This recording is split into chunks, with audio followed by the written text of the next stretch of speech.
एक समय की बात है।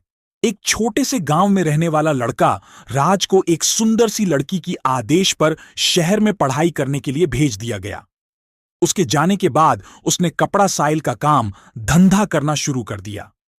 एक दिन राज शहर के सबसे बड़े साइल स्टोर पर कपड़ों का खरीदारी करने गया।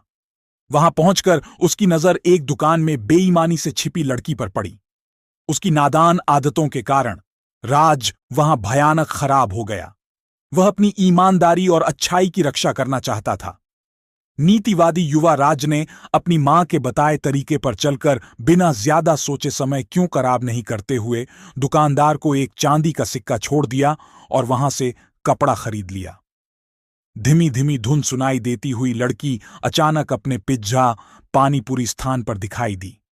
वह राज की खराब हालत देखकर उनके पास आई और पूछा, आपके हाथ में क्या हुआ है?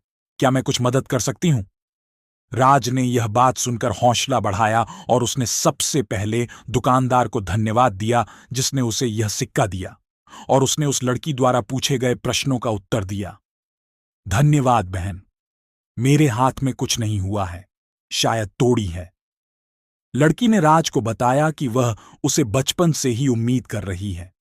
उसने आगे कहा कि उसे एक बहुत अच्छा और भोला लड़का चाहिए जो उसे सब प्यार करे और उसकी ख्वाहिशों को सीधा रास्ता दिखाए। राज ने लड़की के प्रति खास इंटरेस्ट दिखाया और उसे बातचीत के लिए आमंत्रण दिया। वे बहुत देर तक बात करते रहे और इस प्रक्रिया में वे दोनों एक दूसरे के बारे में अधिक जानने वाले हुए। धीरे धीरे उनके बीच की रिश्ता बड़ा। यह कहानी एक लड़की और एक लड़के के बारे में है जो बचपन के सबसे अच्छे दोस्त थे। वे हमेशा साथ खेलते और कई अनुभव एक साथ जीवन के हर पहलू को साझा करते थे।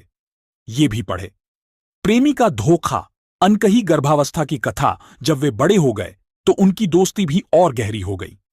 वह एक दूसरे के साथ मनोरंजन करने, साथ पढ़ाई करने और सप्ताहांत में मार्गदर्शन करने लगे।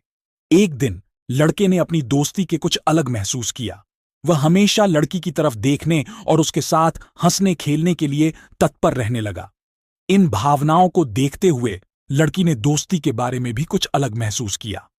वह अन्याय महसूस करती थी क्योंकि उसे लड़के के प्रति कुछ विचार होते हुए उसके साथ भोला बनाया गया था। समय बीतते हुए लड़के ने धीरे धीरे लड़की को अपने अलग होने के ख्याल के बारे में समझाया।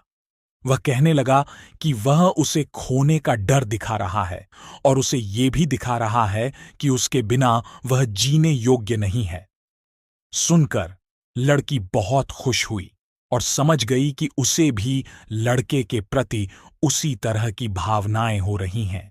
इसके बाद लड़के और लड़की ने अपने भावों को सामने लाकर एक दूसरे को बताया और उसे अपने असली प्यार का आदान प्रदान करने के लिए राजी कर दिया।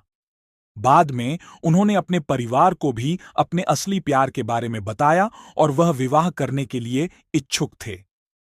इस प्रकार लड़के और लड़की ने एक साथ विवाह किया और अपने सपनों को साथ मिलकर पूरा किया।